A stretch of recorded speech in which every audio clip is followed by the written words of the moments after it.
ایک دن نماز جمعہ کے بعد ایک شخص حضرت جنید بغدادی رحمۃ اللہ علیہ کی خدمت میں حاضر ہو کر عرض کرنے لگا، شیخ مجھ پر آپ کا بڑا کرم ہوگا اگر اپنے حلقے کے فقراء میں سے کسی ایک درویش کو میرے ہمراہ کر دیں۔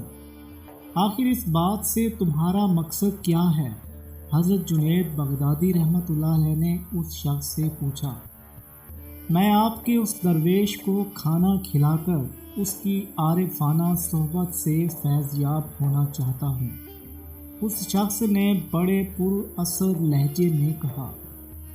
حضرت جنید بغدادی رحمۃ اللہ علیہ نے اس شخص کی درخواست سن کر اپنے چاروں طرف نظر کی۔ آپ رحمۃ اللہ علیہ کے قریب ہی ایک ایسا شخص موجود تھا جس کے چہرے سے بھوک اور فاقہ کشی کے آثار نمایاں تھے۔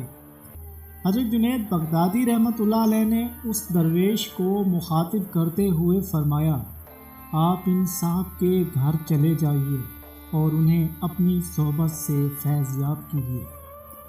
وہ درویش خاموشی سے اٹھا اور میزبان کے ساتھ چلا گیا۔ جس شخص نے حضرت جنید بغدادی رحمۃ اللہ علیہ سے درخواست کی تھی، بغداد میں اس کے زہد و تقوی کا بہت چرچا تھا۔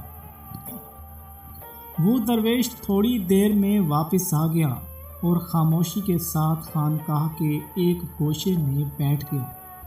اس کے پیچھے پیچھے میزبان بھی آیا اور حضرت جنید بغدادی رحمۃ اللہ علیہ سے عرض کرنے لگا، شیخ آپ نے جس درویش کو میرے ساتھ بھیجا تھا اس نے صرف ایک لقمہ کھایا اور کچھ کہے بغیر واپس چلا آیا۔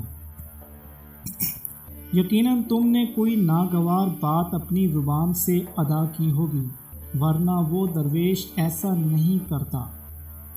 اپنے میزبان کی دل شکنی کرے۔ حضرت جنید بغدادی رحمۃ اللہ علیہ نے فرمایا، شیخ میں نے تو ایسی کوئی بات نہیں کی جو اس درویش کے مزاج پر گراں گزرے۔ میزبان نے عرض کیا۔ حضرت جنید بغدادی رحمۃ اللہ علیہ نے چاروں طرف نظر کی۔ وہ درویش خانقاہ کے ایک گوشے میں چپ چاپ بیٹھا تھا۔ آپ رحمۃ اللہ علیہ نے اسے اپنے قریب بلایا اور کچھ کھائے پیے بغیر واپس آنے کا سبب پوچھا۔ شیخ میں ایک فاقہ کش اور مفلوک الحال انسان ہوں۔ اس درویش نے عرض کیا، کوفہ میرا وطن ہے۔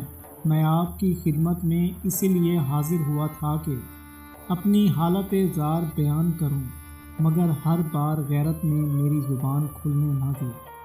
پھر جب آپ نے خود ہی میری بھوک کی شدت کا اندازہ کر لیا اور مجھے میزبان کے ساتھ جانے کا حکم دیا تو میں دل ہی دل میں بہت خوش ہوا۔ اس میں کوئی شک نہیں کہ اس شخص نے بڑے اہتمام کے ساتھ میرے سامنے دسترخواں بچھایا، پھر اپنے ہاتھ سے نوالا بنا کر دیتے ہوئے بولا، یہ لقمہ مجھے 10 روپے درہم سے 10,000 درہم سے بھی زیادہ عزیز ہے۔ اس کی زبان سے یہ الفاظ سن کر مجھے یقین ہو گیا کہ میرا میزبان ایک دنیا دار انسان ہے اور نمود و نمائش کا بہت دل دادا ہے۔ یہی وجہ ہے کہ میں کھانا چھوڑ کر چلا آیا۔ درویش کی بات سن کر حضرت جنید بغدادی رحمۃ اللہ علیہ نے میزبان سے فرمایا، میں نہیں کہتا تھا کہ تم نے کوئی نہ کوئی بے ادبی کی بات کی ہوگی۔ میزبان نے ندامت سے سر جھکا لیا۔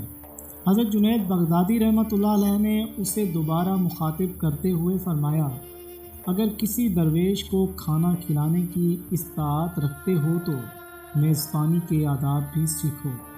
اس کے بعد حضرت جنید بغدادی رحمۃ اللہ علیہ نے اسی درویش کو دوبارہ میزبان کے گھر جانے کے لیے آمادہ کر لیا۔ اس واقعے کے بعد اہل بغداد کو اندازہ ہو گیا کہ حضرت جنید بغدادی رحمۃ اللہ علیہ خود بھی ایک مرد غیور ہیں اور آپ رحمۃ اللہ علیہ کے حلقے میں بیٹھنے والے درویش بھی۔ اگر کبھی کوئی صاحب ثروت انسان آپ کے کسی ساتھی کی تحقیر کرنے کی کوشش کرتا تو آپ رحمۃ اللہ علیہ نہایت سختی کے ساتھ اس کی گرفت کرتے اور بغداد کے سرمایہ داروں کو واضح الفاظ میں سمجھا دیتے کہ یہ ناقابل فروخت ہیں۔ پیارے دوستو، اگر آپ کو یہ حضرت جنید بغدادی رحمۃ اللہ علیہ کی عظیم الشان کا واقعہ اچھا لگا ہو، عظیم الشان داستان سے لیا گیا ہے اور ہم بالکل تفصیل کے ساتھ اپنے چینل پر حضرت جنید بغدادی رحمۃ اللہ علیہ کی زندگی مبارک کے واقعات اور ان کی تفصیل کے ساتھ پیش کر رہے ہیں۔ اگر آپ کو اچھی لگتی ہیں تو آپ ہمارے چینل کو سبسکرائب کریں اور ہمارے چینل کے ساتھ جڑ جائیں۔ مزید ویڈیوز کے لیے ہمارے چینل کو سبسکرائب کریں، ساتھ گھنٹی کے نشان کو بھی دبائیں۔ ملیں گے اگلی ویڈیو میں، تب تک کے لیے اللہ حافظ۔